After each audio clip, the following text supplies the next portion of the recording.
2018 marks the 100th anniversary of the deadliest flu pandemic recorded in history. More people died in the 1918 flu pandemic than in World War I. Despite medical breakthroughs in controlling many diseases, influenza is one that remains elusive. VOA medical correspondent Pearson reports. Each year, scientists develop a flu vaccine that's their best guess about what strain of the virus will circulate the following year. Sometimes they're right, and sometimes they're wrong. Even on a good year, the overall efficacy of an influenza vaccine is about 60%. So even though it is always better to get vaccinated against influenza than it is not to get vaccinated, no doubt about that, we need to get a better vaccine. Several years ago, the flu vaccine's effectiveness was a dismal 10%.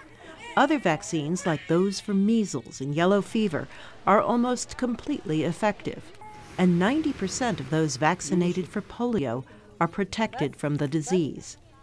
Even those who make flu vaccines are dissatisfied. The disease we're trying to prevent is very prevalent. Up to 20% of us will have an influenza infection during the course of a year. Better treatment now exists for complications from the flu, like pneumonia, but doctors are concerned that we are vulnerable for a deadly pandemic, like the one in 1918, that killed 50 million people worldwide. Despite all the medical advances in the past 100 years, could something like that happen again? Certainly, we've had a flu pandemic in 2009, the H1N1 swine flu, that was not a serious epidemic in the sense of a lot of deaths. It was a pandemic, to be sure, because it was a relatively new virus. There was widespread infection throughout the world. There is a part of the influenza virus that does not change from year to year. So researchers have a sense of urgency in developing a universal vaccine that targets that part of the virus.